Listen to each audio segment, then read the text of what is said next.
Olá, meus irmãos, e dando prosseguimento nesse terceiro bloco, na exortação apostólica Evangelho Gaudium, a alegria do Evangelho de Papa Francisco, vamos concluir a primeira parte, né, que é o primeiro ponto, que é a transformação missionária da igreja. A gente vai entrar, estamos no terceiro bloco, só que a gente está finalizando o primeiro item, que é a transformação missionária da igreja. Como acontece essa transformação missionária da igreja?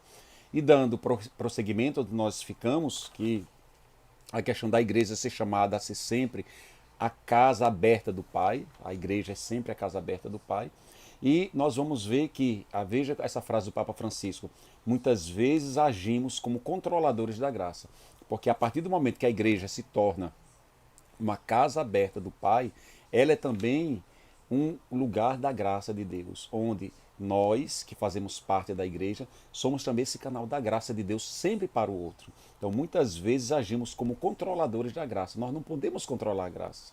Nós precisamos sim sermos facilitadores da graça.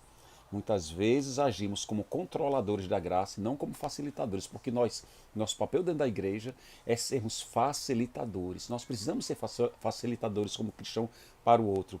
Mas a igreja não é uma alfândega, é a casa paterna, é a casa do Pai, onde há lugar para todos com a sua vida fatigosa. A igreja é a casa paterna, a casa do Pai, onde há lugar para todos. Veja como a gente vê lugar para todos, com a sua vida fadigosa. Não é lugar para todos os bonzinhos, os que estão tranquilos, mas é para aquele que tem a vida fatigosa, aquele que tem a vida atribulada, aquele que tem a vida sofrida, aquele que tem a vida sem esperança. Então a casa do Pai acolhe a todos, a casa do Pai é para todos, o Pai abraça a todos. Se a igreja inteira assume esse dinamismo, aí se a igreja inteira, se eu e você, se nós assumirmos esse dinamismo do Espírito em sermos facilitadores da graça, o que é que acontece? Se a igreja inteira assume esse dinamismo missionário, há de chegar a todos sem exceção. Então, se nós formos facilitadores, esse dinamismo missionário há de chegar a todos sem exceção, todos, aos quatro cantos do mundo, porque a responsabilidade é minha e é sua. Mas a quem deveria privilegiar? A quem deveria privilegiar? Quando se lê o Evangelho, encontramos uma orientação muito clara de Cristo.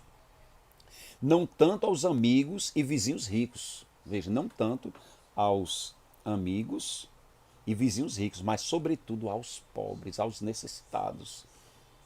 Os pobres materiais, mas também os pobres que não conhecem a Deus, os pobres e doentes, aqueles que muitas vezes são desprezados e esquecidos, aqueles que não têm com que retribuir. Quantos pobres que não têm, os pobres materiais, que não têm com quem retribuir, não tem nada para dar. Lá em Lucas 14,4. Não devem subsistir dúvidas nem explicações que debilitem essa mensagem claríssima. A igreja é uma porta aberta, é a casa paterna e nós não podemos ser controladores dessa graça de Deus que vem para todos, sobretudo os pobres, os doentes, lugares dos imperfeitos. Hoje e sempre os pobres são os destinatários privilegiados do Evangelho. Repetindo, hoje e sempre.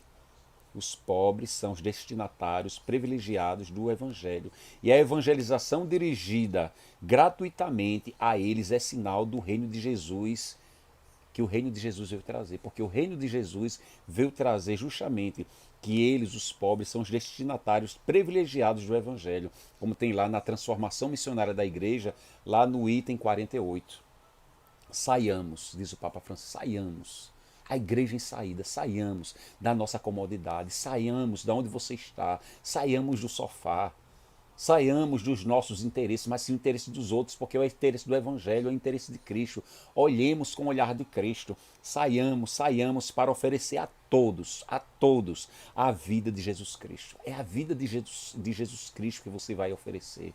É o Evangelho vivo, é a alegria do Evangelho aqui para toda a igreja. Repito aqui, para toda a igreja. Repito aqui para toda a igreja, o Papa Francisco. Saiamos para oferecer a todos a vida de Jesus Cristo. Quem é que você vai oferecer? A vida de Jesus Cristo.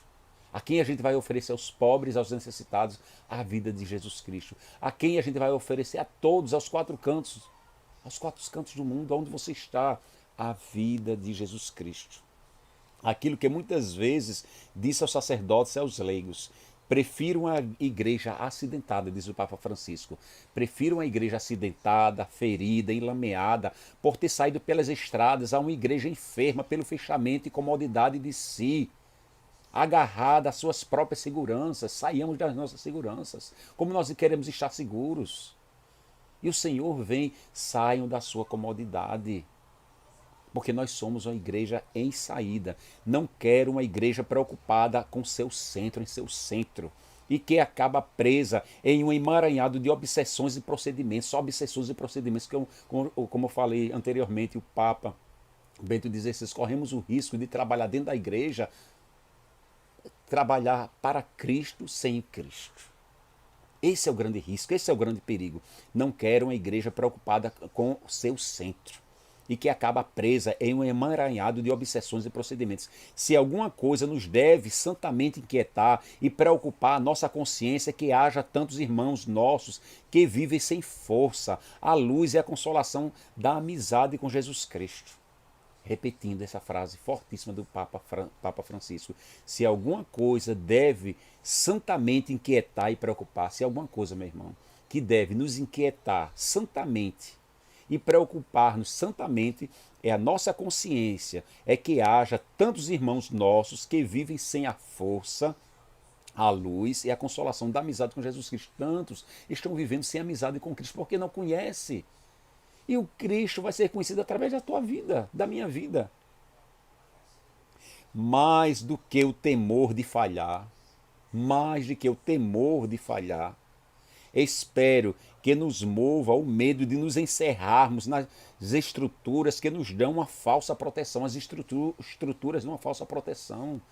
O Senhor não quer que a gente fique nesse engano da falsa proteção, nas normas, nas leis, nas regras que nos transformam em juízes implacáveis, juízes pronto para julgar, pronto para condenar.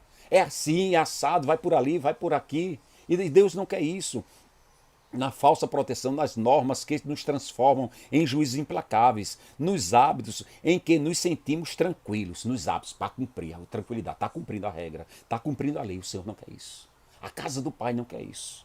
Enquanto lá fora uma multidão, lá fora no mundo, há uma multidão faminta e Jesus repete-nos sem cessar, lá em Marcos 6,37. E Jesus repete-nos sem cessar: dá-lhes vós mesmos de comer, dá-lhes vós mesmos de comer.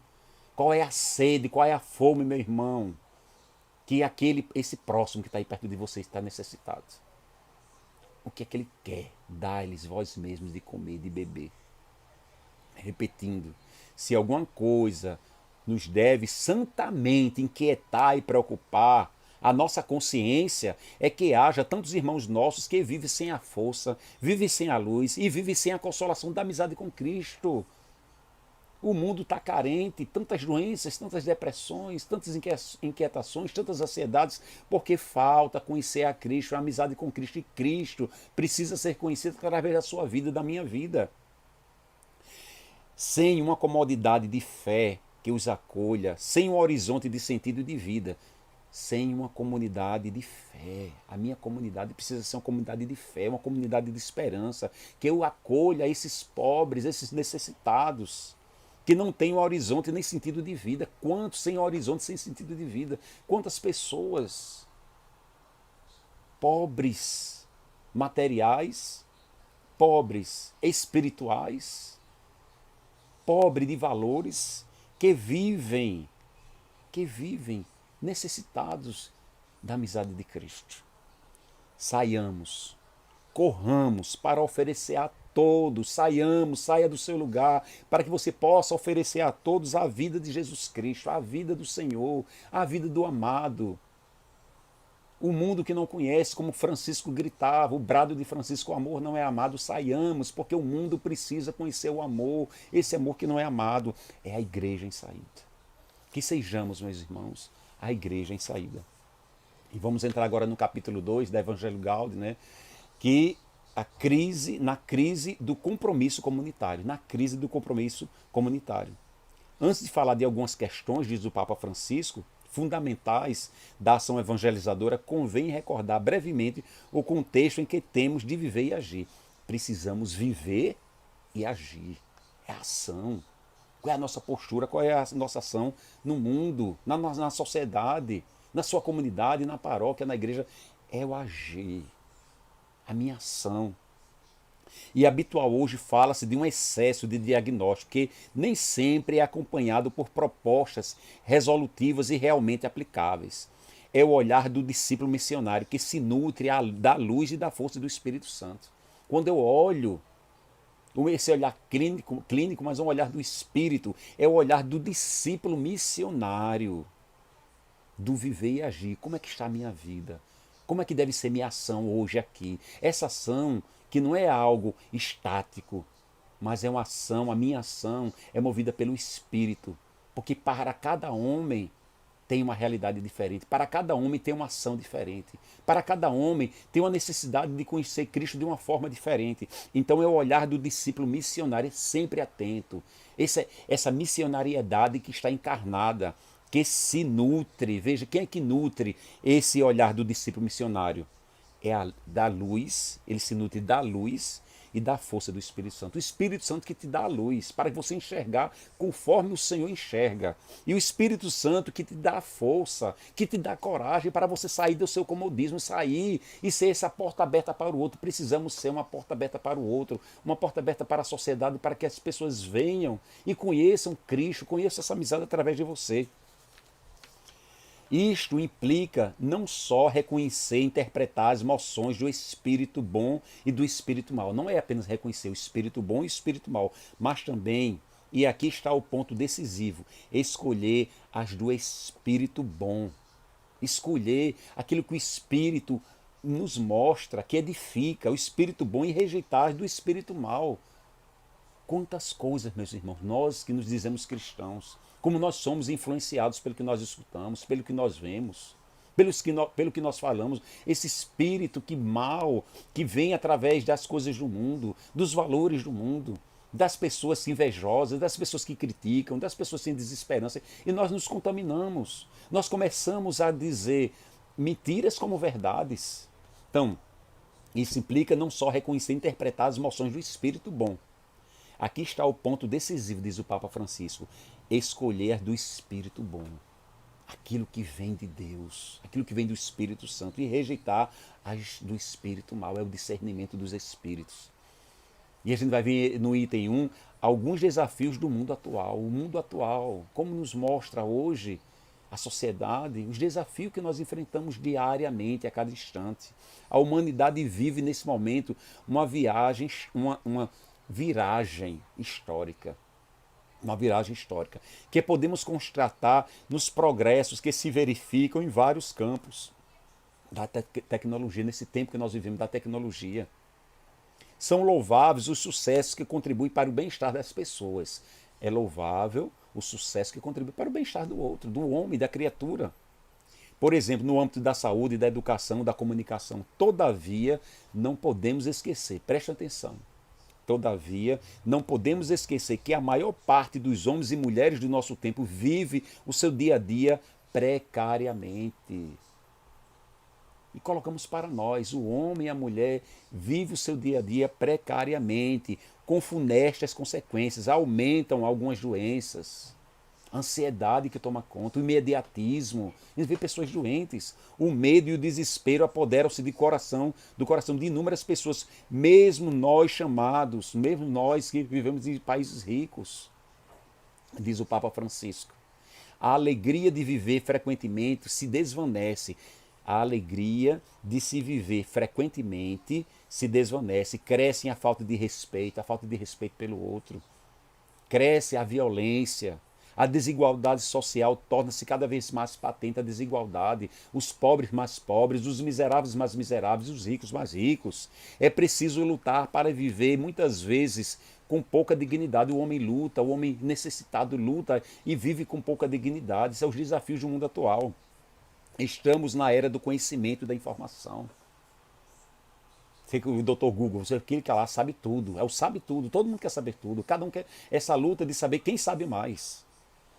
Estamos na era do conhecimento e da informação, fontes de novas formas de um poder muitas vezes anônimo, um poder anônimo. É a competição no saber.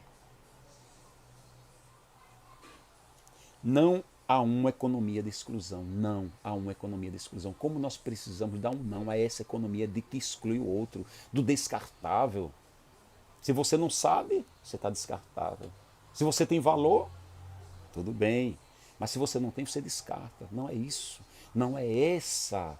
Não é essa que Jesus Cristo nos apresenta. Assim como o mandamento não matar põe um limite claro para assegurar o valor da vida humana, assim também hoje devemos dizer não a uma economia de exclusão e da desigualdade social. Uma economia que exclui o outro, que exclui a criatura humana, dessa desigualdade social que aumenta cada vez mais. O ser humano, hoje, ele é considerado em si mesmo como um bem de consumo descartável. Eu estou com ele até se ele tem alguma coisa para me oferecer. Se não tem, está descartável. Pode ser um valor material, um valor espiritual. Qual o bem que ele pode lhe oferecer? Conhecimento é você? Não, esse é meu amigo. Ah, ele tem um bom nível de conhecimento, é meu amigo. Mas se ele não tem nada para me oferecer, eu descarto. Isso não acontece no mundo, não muda lá fora, não. Acontece entre nós, de comunidades, nós dentro da igreja. O ser humano é considerado em si mesmo como um bem de consumo, que se pode usar e depois lançar fora. Eu uso, qual é o meu interesse? O conhecimento, deixa eu pegar assim, fulano, o interesse. Assim teve o início a cultura do descartável, que aliás chega a ser promovida. Como se promove essa cultura do descartável, de quem vale mais, quem tem que oferecer mais. É muito sério, meus irmãos. Nós que nos dizemos cristãos, nós que queremos seguir aqui essa alegria do Evangelho do Papa Francisco, como nós estamos vivendo essa alegria do Evangelho? Nesse contexto, alguns defendem ainda as teorias da recaída favorável, que pressupõe que todo o crescimento econômico favorecido pelo livre mercado consegue por si mesmo produzir maior equidade e inclusão social no mundo. Entretanto, os excluídos continuam a esperar, os excluídos não têm tempo para ele, não tem vez para ele, os excluídos.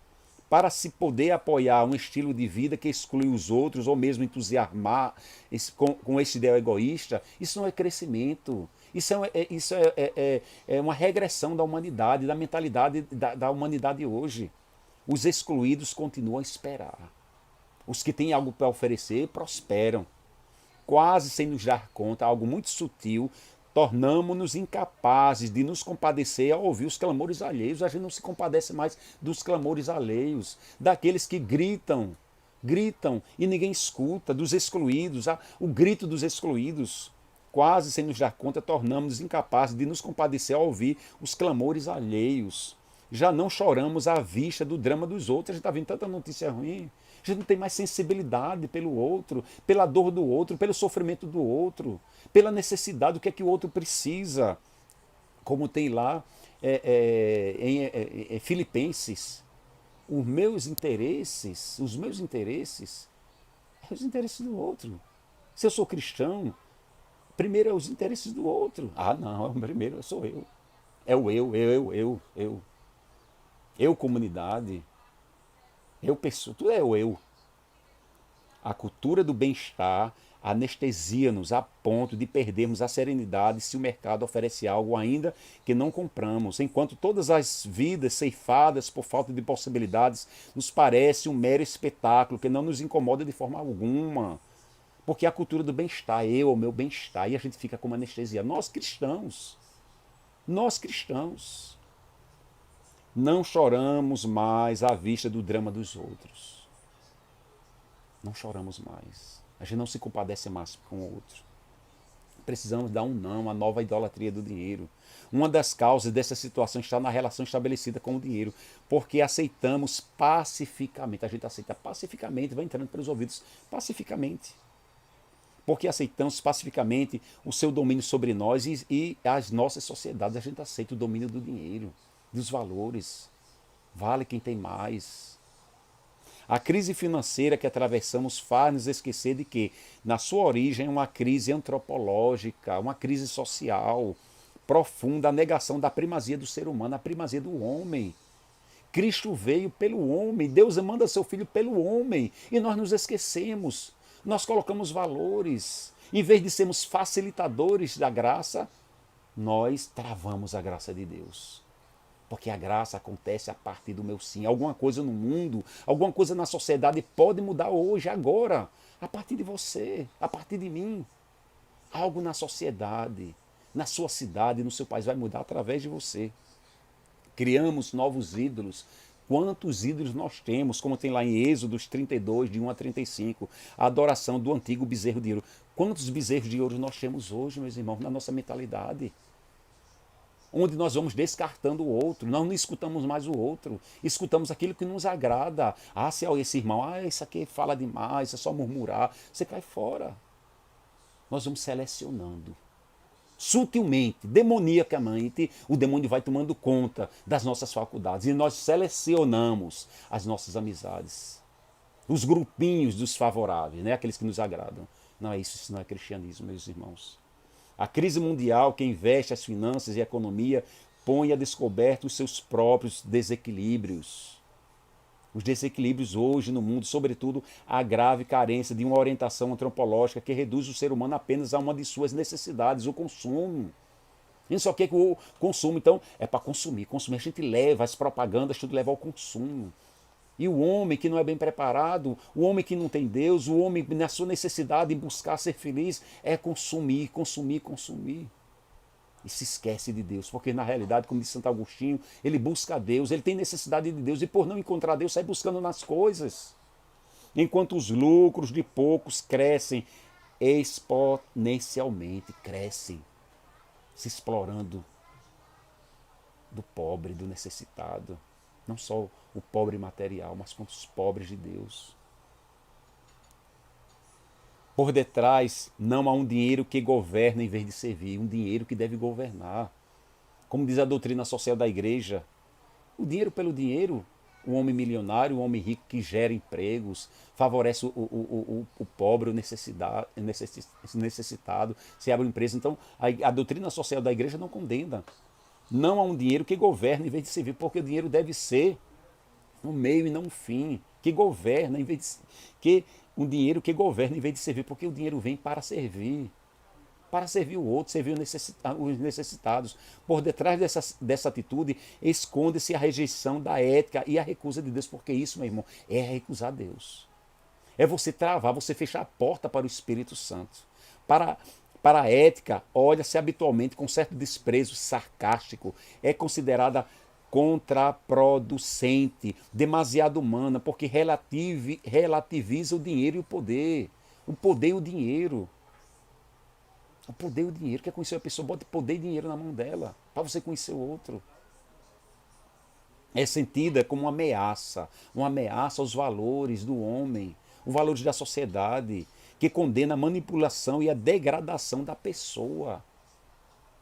Em última instância, diz o Papa Francisco, a ética leva a Deus que espera uma resposta comprometida e que está fora das categorias do mercado. Quais são os valores? Será que eu olho o outro? A gente já olha pelo valor. O que é que ele tem para oferecer? Quem dá mais?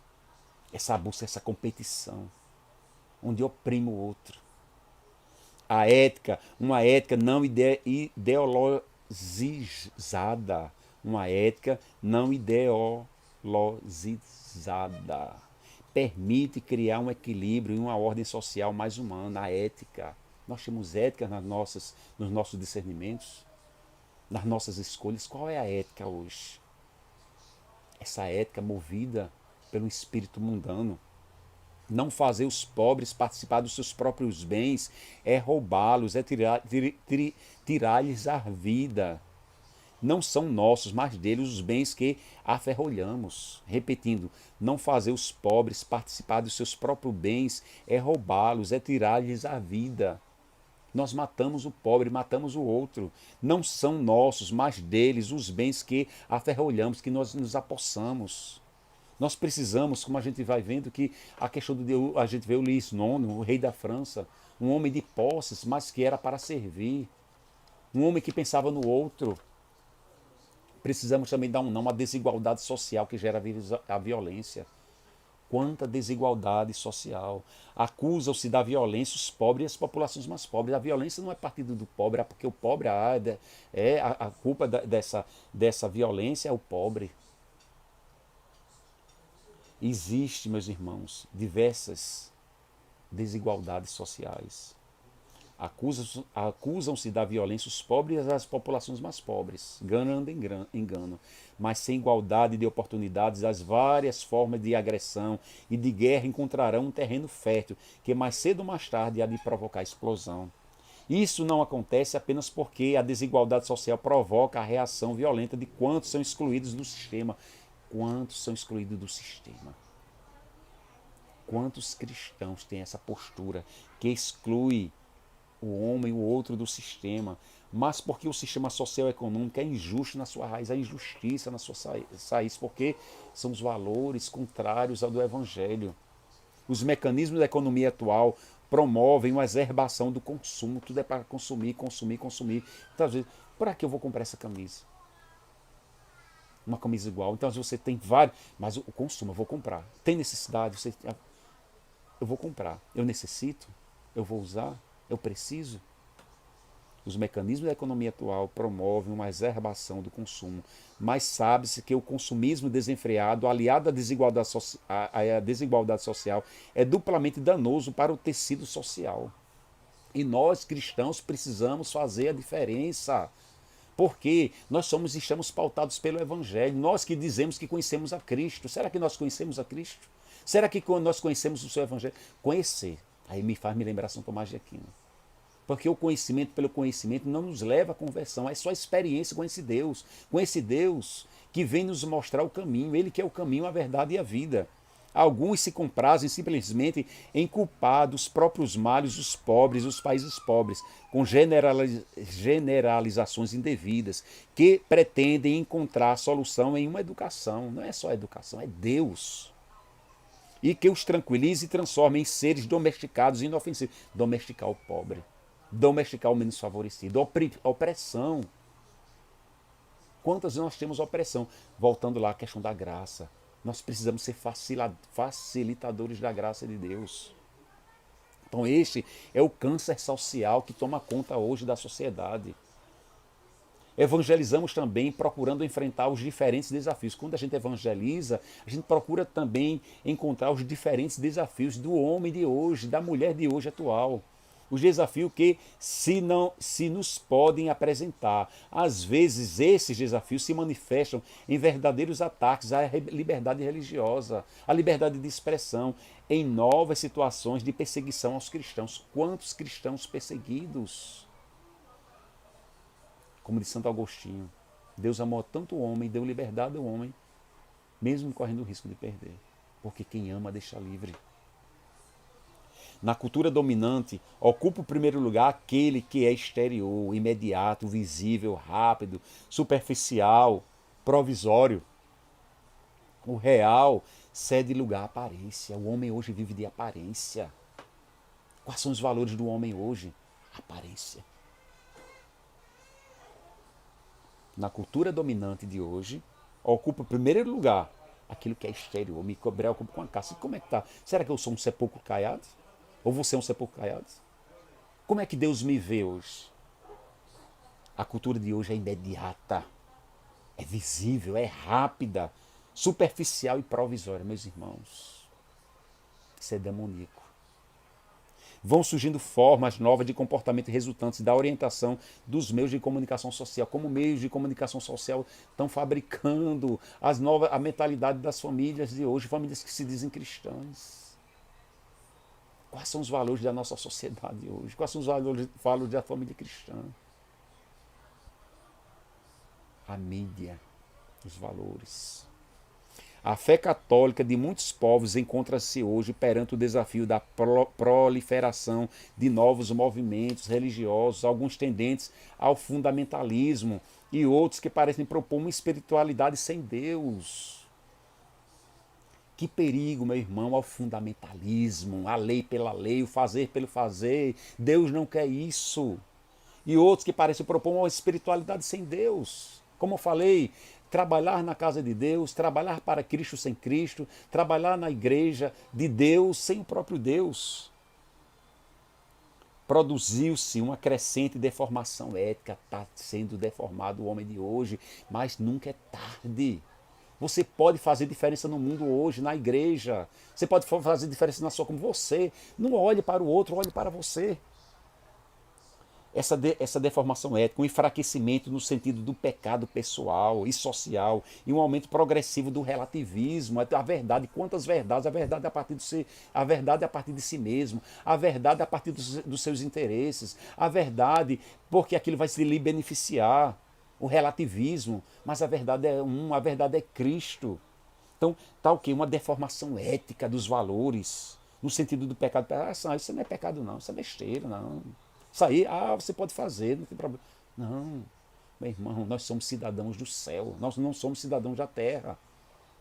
Os mandamentos, não pela lei, não pelo mandamento, porque Deus, Ele amou tanto o homem, deu o parâmetro para a gente ser conduzido para o céu. Questão da ética, dos valores, do respeito mútuo. Vivemos numa sociedade da informação que nos satura indiscriminadamente. Satura a informação que vai lá martelando, fazendo a cabeça do jovem, lavagem cerebral. Todos os postos ao mesmo nível e acaba por nos conduzir uma tremenda superficialidade no momento de enquadrar as questões morais. Superficialidade de pessoas que se dizem cristãs, com mentalidade pagãs. Uma tremenda superficialidade no momento de enquadrar as questões morais. Quantos cristãos hoje apenas de aparência, de superficial? Como nós precisamos estar atentos. A família atravessa uma crise cultural profunda. A família de hoje atravessa uma crise cultural profunda, lá no item 66. Como todas as comunidades e vínculos sociais, as comunidades de hoje também, essa crise profunda cultural. No caso da família, a fragilidade da família nos vínculos reveste de especial gravidade. A família hoje está morrendo, a família cristã está morrendo, porque se trata da célula básica da sociedade. É da família que surgem os bons médicos, os bons advogados, juízes, bons cidadãos, bons religiosos. É a célula básica da sociedade. O matrimônio tende a ser visto como uma mera forma de gratificação afetiva. O matrimônio banalizou o matrimônio. O que Deus uniu, o homem não separa. Não deu certo, separa. Arruma outro. Seja feliz, está ali. Seja feliz. O matrimônio tende a ser visto como uma mera forma de gratificação afetiva, que se pode constituir de qualquer maneira e modificar-se de acordo com a sensibilidade de cada um. Não deu certo, como troca de roupa. Aí vai, eu não gosto mais nada, não, agora eu estou com outro. Aí não deu, passa um tempo, o outro, e vai. O seu esposo, a sua esposa é para você apresentar para Deus um dia, para levá-la para o céu. Essa é a sua missão, fazê-la feliz. E ela fazer o seu marido feliz. Mas a contribuição indispensável do matrimônio na sociedade supera o nível da afetividade, e das necessidades ocasionais do casal. O individualismo tomou conta, o individualismo pós-moderno e globalizado favorece um estilo de vida que debilita o desenvolvimento e a estabilidade dos vínculos entre as pessoas e distorce os vínculos familiares. Meus irmãos, nós cristãos, famílias cristãs, é um apelo do Pai, o apelo do Espírito, é um apelo do Papa Francisco, mas é um apelo do coração de Deus. Os vínculos entre as pessoas estão distorcendo os vínculos familiares.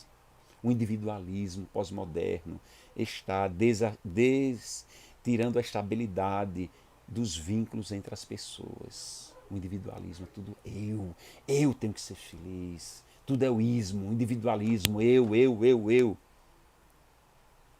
Estão distorcendo os vínculos familiares. Ninguém se sacrifica mais, ninguém quer sofrer mais pelo outro. Ninguém quer sofrer mais, ninguém quer dar a sua vida pelo outro. A ação pastoral deve mostrar ainda melhor que a relação com o nosso Pai do céu, exige e incentiva uma comunhão que cura, a minha comunhão que cura.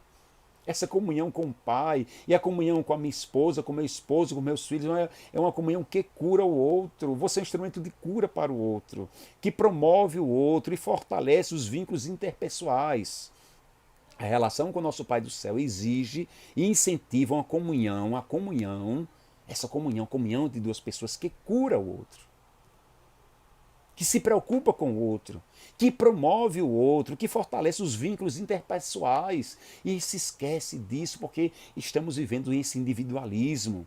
Nós, cristãos, insistimos na proposta de reconhecer o outro, de curar as feridas, de construir pontes. Precisamos construir pontes, de estreitar laços e de nos ajudarmos a carregar as cargas uns dos outros. Está em Gálatas, capítulo 6, versículo 2. Isso é belíssimo. Nós, cristãos, insistimos na proposta de reconhecer o outro, eu tenho que enxergar o outro do meu lado, enxergar o meu pai, a minha mãe, a minha esposa, o meu esposo, meus filhos, o seu vizinho, enxergar o outro. Porque é isso, olha, quando Deus olha para uma multidão, ele não vê a multidão, ele vê você. Reconhecer o outro, de curar as feridas do outro, de construir pontes, não destruir, de estreitar laços. Meus irmãos, precisamos estreitar laços com o outro, fortalecer laços com o outro, estreitar amizades e nos ajudarmos a carregar o fardo uns dos outros. Como nós estamos esquecendo disso? A dor do outro é a minha dor, o sofrimento do outro é o meu sofrimento. A alegria do outro é a minha alegria. A gente esquece disso. Por conta do individualismo que nós cristãos estamos sendo corrompidos. Além disso, vemos hoje surgir muitas formas de agregação para a defesa de direitos e a consecução de nobres objetivos. Que perigo para a nossa sociedade. Deste modo se manifesta uma sede de participação de numerosos cidadãos que querem ser construtores do desenvolvimento social e cultural, mas que na realidade estão no retrocesso. Porque quando a gente se esquece de se unir o outro, de construir pontes, de estreitar laços, de nos ajudar a construir, de nos ajudar a carregar a carga dos outros, isso sim estaremos construindo uma verdadeira sociedade cristã, uma sociedade que agrada a Deus. O substrato cristão de alguns povos, sobretudo dos ocidentais, é uma realidade viva. Aqui encontramos, especialmente nos mais necessitados, uma reserva moral que guarda valores de autêntico humanismo cristão. Um olhar de fé sobre a realidade não pode deixar de reconhecer que semeia o Espírito Santo. Porque é o Espírito Santo, meu irmão, que semeia a realidade através do nosso olhar. É pelo Espírito Santo que nós reconhecemos a realidade ao nosso redor. É o real, é o Espírito Santo. Acorda para Jesus. Isso é o Espírito Santo que nos faz acordar. Uma cultura popular evangelizada contém valores de fé e solidariedade. Uma cultura popular evangelizada. A cultura evangelizada contém valores de fé e solidariedade que podem provocar o desenvolvimento de uma sociedade mais justa, mais crente. Há uma necessidade imperiosa de evangelizar as culturas para enculturar o Evangelho. É o Evangelho, é Cristo que precisa ser conhecido, é Cristo que precisa ser abraçado, é Cristo que espera abraçar cada um desses que ainda não tem amizade com Ele. Precisamos ser facilitadores da graça. Há certo cristianismo feito de devoções, próprio de uma vivência individual e sentimental da fé, e que na realidade não corresponde a uma autêntica piedade popular. Também não podemos ignorar que nas últimas décadas se produziu uma ruptura da transmissão geracional da fé cristã no povo católico. É inegável, diz o Papa Francisco, é inegável que muitos se sentem desiludidos e deixam de se identificar com a tradição católica, que cresceu o número de pais que não batizam os seus filhos, nem ensinam a rezar, pais que não batizam os seus filhos, não ensinam os seus filhos a rezar, e que há certo êxodo para as outras comunidades de fé. Pais cristãos, mães cristãs, parar com o seu filho, evangelizar. Mas acima de evangelizar é você ensinar, estar junto com ele a rezar. Mostrar a história do povo de Deus. Identificar o seu filho, a sua família com as coisas de Deus, as coisas do alto. Nós somos cidadãos não somos cidadãos da terra. Então a gente vê triste essa realidade das famílias, onde pai e mãe não se preocupam mais em educar, em formar os seus filhos para Deus. A Nova Jerusalém, a cidade santa que tem lá em Apocalipse, capítulo 21, é a meta para onde peregrina toda a humanidade, a Nova Jerusalém, que se esquece. Hoje nós estamos esquecendo da Nova Jerusalém. É por isso que Luiz Guérin, o pai de Santa Teresinha, diz: a eternidade se aproxima e nem pensamos nisso. Meu irmão, a eternidade se aproxima de você. Minha irmã, a eternidade se aproxima. A Jerusalém Celeste, a Nova Jerusalém se aproxima. A cidade santa é a meta para onde peregrina toda a humanidade, onde está peregrinando eu e você. É o certo da nossa vida, é a gente ir para a Jerusalém Celeste, a gente merecer.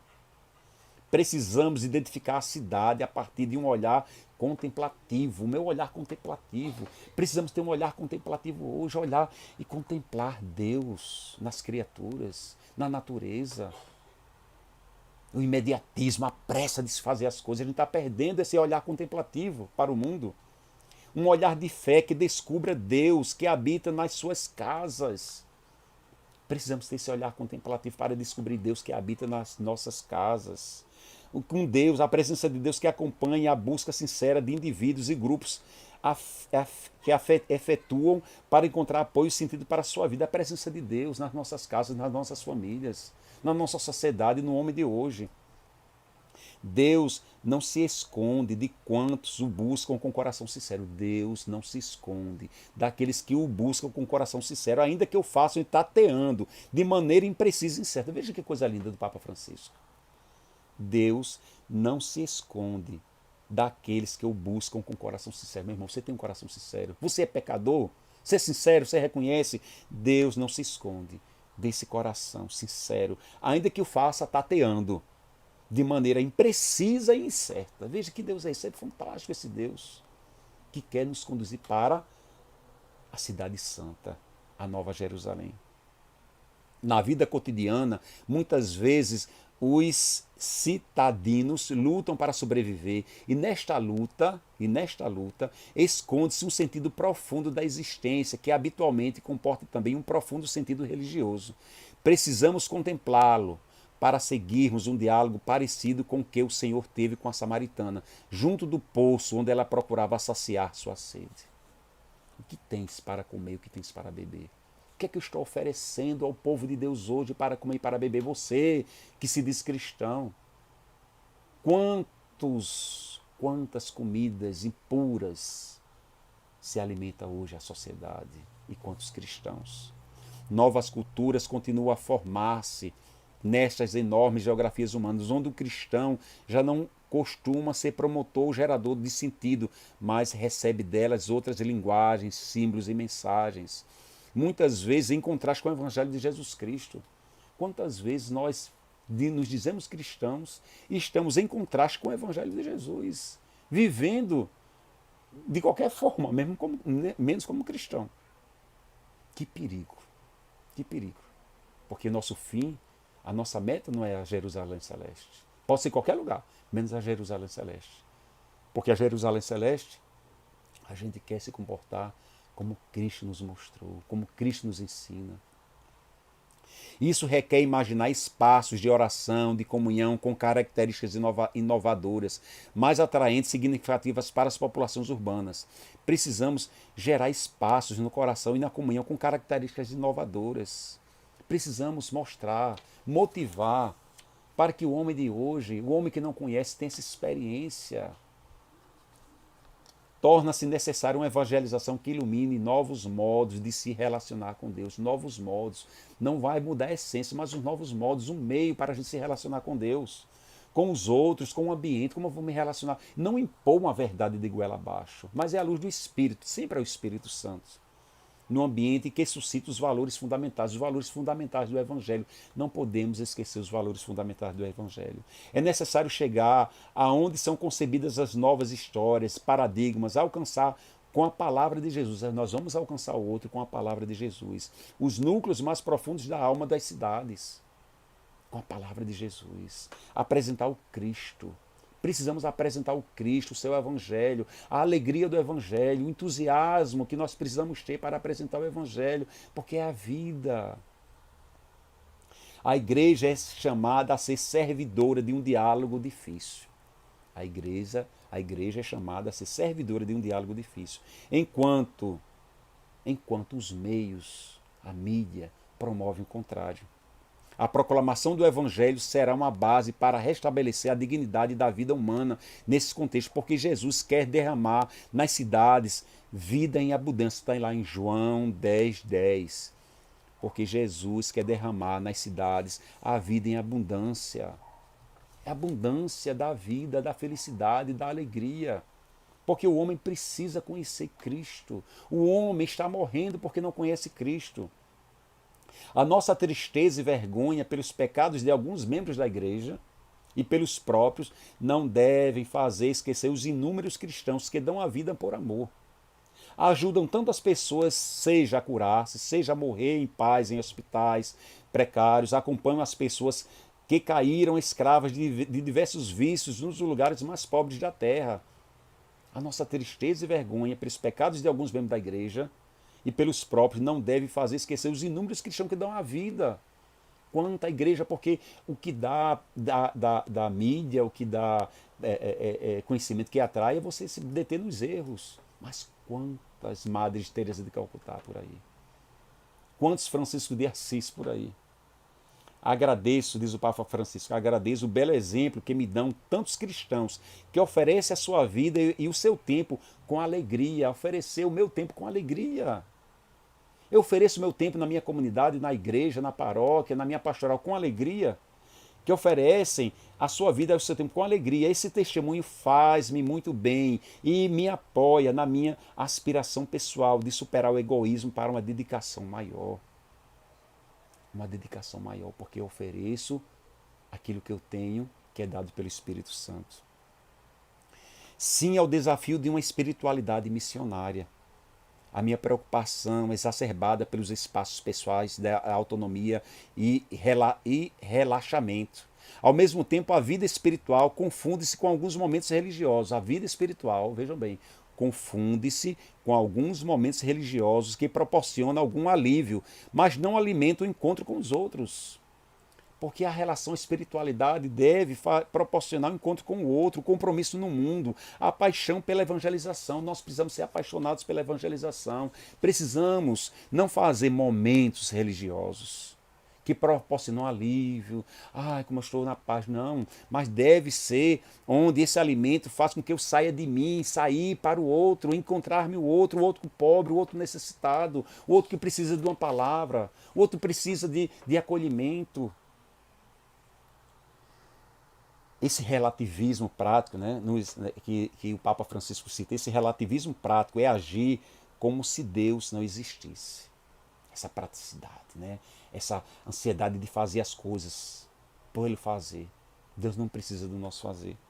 Esse relativismo prático é agir como se Deus não existisse, o relativismo prático.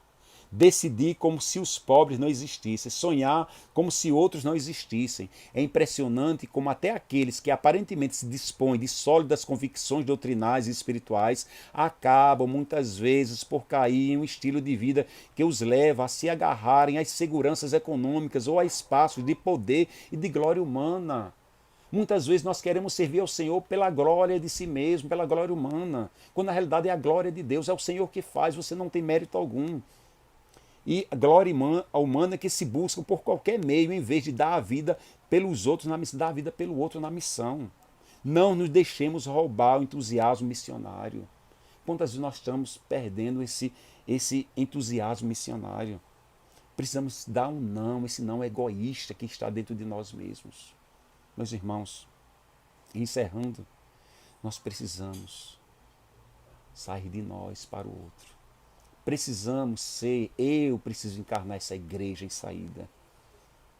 Encerrando, não nos deixemos roubar o entusiasmo missionário, a missionariedade de buscar o outro, de levar o outro para Cristo, de levar o outro para a alegria do Evangelho, pelo entusiasmo e a vida do Evangelho que conquista através dessa amizade, porque Cristo veio para os doentes, Cristo não veio para os sãos. Cristo Salvador, o Messias, o mundo está aí, o mundo de Deus precisa ser evangelizado. E alguma coisa no mundo, na sociedade, pode mudar através da sua vida, do seu testemunho, do seu olhar, da sua maneira de escutar. Até com o seu silêncio, esse silêncio que vai frutificar o solo, o ambiente que você está. As sólidas convicções doutrinais